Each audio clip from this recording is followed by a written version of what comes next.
Assalamualaikum and hi everyone, my name is Nur Alia binti Abdul Ghaffar. So today we are going to talk about language and the brain and its concepts. So first, according to Language and the Brain by L.S. Vygotsky, language involves the brain in two main ways, which is first, it sends nerve impulses to the speech organ for articulation, and second, it connects the form of language with its meaning. Research has shown that language is primarily located in the left hemisphere of the brain. Broca's area in the frontal lobe controls speech production. Damage here causes difficulty in speaking, but comprehension remains intact, known as Broca's aphasia. Wernicke's area in the temporal lobe is responsible for understanding language. Damage leads to fluent but nonsensical speech called Wernicke's aphasia. Neuroscience of Speech and Language article by Simon Yan K. The motor cortex, also in the frontal lobe, controls the physical movement needed for speech. Damage can result in difficulty coordinating speech movements. Furthermore, the arcuate fasciculus, a bundle of nerve fibers connecting Broca's and Wernicke's areas, enable communication between speech production and comprehension regions. Damage here causes conduction aphasia, where individuals struggle to repeat words despite understanding them. Now, we move on to the concept of language and the brain. First, tongue slips. The article by Rose Ranson, What Lies Behind Misspeaking, defines slip of the tongue as unintentional mistake we make while we're speaking, like when we mix up sounds or words. They can happen when we are talking too fast, distracted, or just not thinking about what we say. These errors are usually easy to notice, but they also reveal how our brain organizes language. They show that the brain is actively planning and controlling what we say, even though sometimes things don't come out as we intend. But what is the relationship between language and the brain and tongue slip? So, the way language works in our brain is pretty complicated, especially when we look at things like slip of the tongue or those moments when we say something wrong without meaning to. One important study, What the Brain Does Before the Tongue Slips by Moller and others, looks at a type of speech error called spoonerism, where we mix up sounds or letter in words, and the term spoonerism is named after William Archibald Spooner, a Pierce and long-serving don at Oxford University. The researchers used brain scan to see what happened to the brain right before these slips. They found that the supplementary motor area, SMA, a part of the frontal cortex, lights up before the mistakes happens. This shows that the brain isn't just reacting to errors, it's actually getting ready for them. And here is the real-world example. Sanitizer, sand sanitizer, sand sanitizer, sand sanitizer, sanitizer, hand sanitizer. In the TikTok video, the girl say sans sanitizer instead of hand sanitizer. This is a slip of the tongue, and it's a good example of spoonerism where you accidentally switch the first sounds or letter of two words. Her brain accidentally flipped the H from hand with the S from sand. This happens when the brain is planning speech and accidentally mixes up part of the words, which is pretty common slips. Slips like this shows us that when we talk, the brain is quickly picking and organizing sounds, but sometimes when it's working fast or under pressure, it accidentally switches things up like in the spoonerism. It's a funny mistake, but it shows how our brain is working behind the scene to put everything together. So now, let's move on to the next concept. Yup! Ever had that frustrating feeling where a word you absolutely know is just on the tip of your tongue? Assalamualaikum and hello everyone. My name is Nur Anisha Farina binti Nazril, and the situation that I have mentioned just now is called the tip of the tongue (TOT) phenomenon. Researchers Abrams and Davis define this TOT state as temporary word-finding problems characterized by an inability to retrieve a word the intended time despite of strong feeling of knowing the word.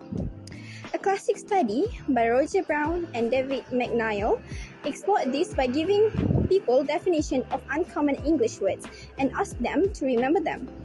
This study showed that even when people couldn't remember the whole word, they often knew some things about it. Simply put, the tongue tip phenomenon happens when we absolutely know a word, a name, or a fact, but the exact word gets stuck on the way out. The tip of the tongue phenomenon reveals just how complex language retrieval is in the brain. Normally, when we want to say something, our brain quickly finds the meaning of the word and then retrieve its exact sounds or form. But during a TOT stage, although we successfully access the meaning, we struggle to retrieve the word's full sounds pattern. According to Bock and Level, this happens when language production works in two stages. First, we retrieve the meaning and structure of the word. And second, we retrieve the word's phonological form, its sounds. A TOT occurs when the first step succeeds, but the second step temporarily fails. This process involves several areas of the brain working together. Broca's areas helps with speech production, Wernicke's areas handles understanding meaning, the temporal lobe stores words and concepts, and the frontal lobe manages memory and retrieval. If there is temporary disruption in any of these regions of their connection, a TOT state can happen. Now, let's look at the real-world example of tongue on tips phenomenon. Once upon a pine. Once upon a pine. Once upon a pine. Once upon a pine. Once upon a pine. Ari Julicia is a model, singer, and a content creator in YouTube and TikTok. In the video, Ari Julicia tries to say the familiar phrase once upon a time, but unexpectedly says once upon a pine. This is an example of the TOT phenomenon. TOT occurs when a speaker knows the word or phrase they wanted to say but cannot fully retrieve it at the moment. In Ari's case, her brain recognized the structure and rhythm of once upon a time, but because she was stuck in a tongue on tips TOT state, she mistakenly pulled out words that sounded phonological similar as upon turned into a ton and time turned into a pine. This is a characteristic of TOT where the brain substitutes nearby sounding word when it can't fully retrieve the target. Let's move on to the feral child concept. Let's talk about feral child concept. Assalamualaikum and hi everyone, my name is Nur Afrika binti Arshad and I'm going to talk about feral child concept. According to Springerling website, feral child refers to an infant who have been isolated and were violated by their caregivers and never experiencing love and care from human and never communicating with other through spoken language. Normal human brain has two separated parts. That's called as left hemisphere and right hemisphere. The left hemisphere of the brain is where it actively develops and processes languages. The brain has a special time called critical period, which is after birth until 7 years old, where it is a crucial time for a human to observe language. However, feral child miss this important time since they were isolated and never had any communication with other people. After they were taught a language, they usually can learn a few words but can't fully learn grammar or speak normally because their brain missed the chance to develop those skills. Neurolinguists study feral children to understand how important early language exposure is for the brain development. Here is the real-world example of feral child. Oksana Malaya began her life living with dogs. Rejected. Oksana Malaya is a feral child who was raised by wild dogs and lived together as a pack for 5 years. She was abandoned by her parents at the age of 3 years old and found by authorities when she was 8 years old and did not behave like a normal human child. She communicates with other people through barking, similarly like a dog. Her critical period of learning language was disrupted at the early 3 years old because she didn't have any social interaction with people. It is crucial for a child like her to develop her left hemisphere of the brain actively since her age is supposedly able to be in the two-word stage in the acquisition schedule. However, after she was brought up to a children's home and having years of specialized treatment and education, she was able to catch up with language and basic skills quickly. In this case, her brain still can develop and process language but must go through rehabilitation. Now, she is around 40 years old, but researchers still consider her brain development and intellectual to be the same level of a 6 years old. Now, let's hear about broadcast aphasia. Pooh!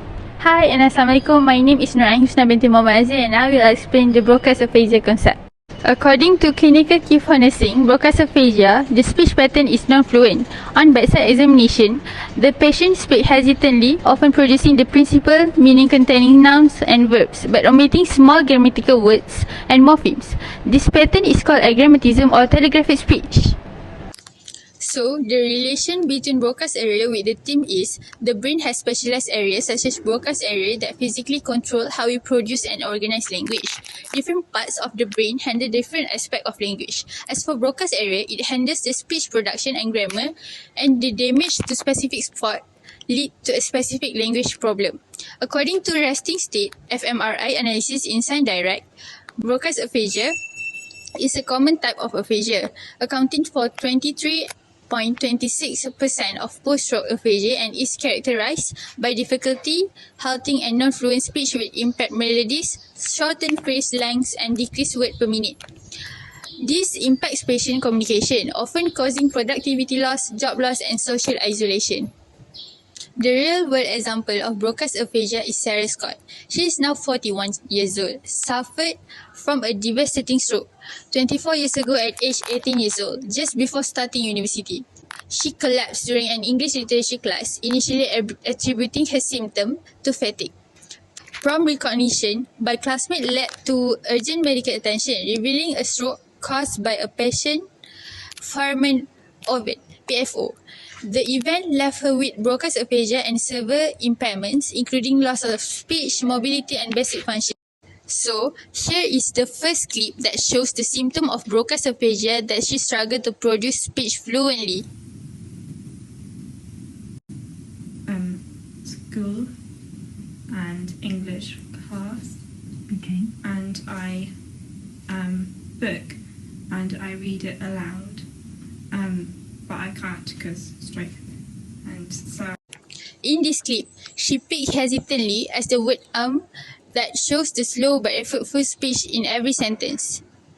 And here, the second clip, and it showed the word finding error in her speech. She mistakenly switches the word leg into arm as she is showing her leg. the same, and also arm is for Leg. On this clip, she also tends to repeat the word like as she say. It's harder because speaking, I like my friends it's too hard and I don't like it, so it's hard. So we move on to the next concept. Assalamualaikum everyone. My name is Nasim Zaika and I will talk about Wernicke's aphasia. Today I will be presenting about Wernicke's aphasia. What is actually Wernicke's aphasia? A specific type of language disorder where individuals struggle to understand both spoken and written language. People with this condition speak fluently with normal rate, rhythm and grammar, but their words often lack meaningful content. Wernicke's aphasia is most commonly caused by ischemic stroke, but it can also result from traumatic brain injury, brain tumors, infections or degenerative disorder. According to Google Scholar, this condition is also known as receptive aphasia, understanding or comprehension aphasia. The relationship between Wernicke's aphasia and the themes is Wernicke's aphasia clearly shows that language is controlled by specific areas in the brain. When the Wernicke's area is damaged, speech may remain fluent but becomes nonsensical and comprehension is significantly impaired. To support the concept of localization of function, the idea that different parts of the brain are responsible for specific tasks.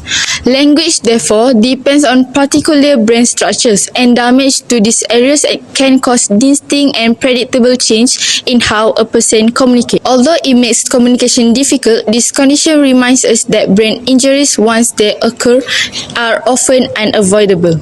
A well-known example is Byron Patterson, an 48-year-old stroke survivor from from Las Vegas who lived with Wernicke's aphasia.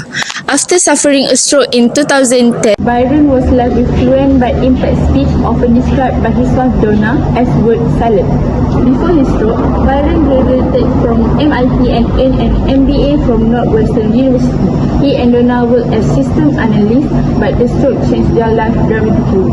In a 2015 video by Texas therapy speech language pathologist Megan Sutton speaks with Byron. She asked him, "How are you?" And he responded with a smile and saying, "I'm happy. Are you pretty? You look good." Doing today? We steam with the water over here at the moment and talk with the people over them over there.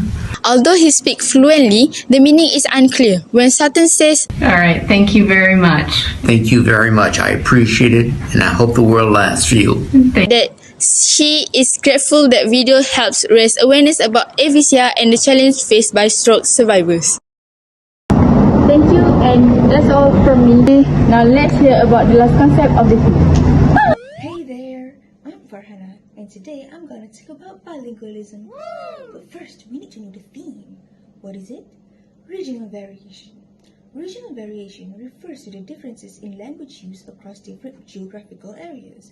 These differences can manifest in pronunciation, vocab, grammar, and expressions. Even speakers of the same language like English may speak in noticeably different ways depending on where they are from. Now that you know about regional variation, let's move on to bilingualism. What is it, you ask? Bilingualism is the ability to use two languages with some degrees of proficiency.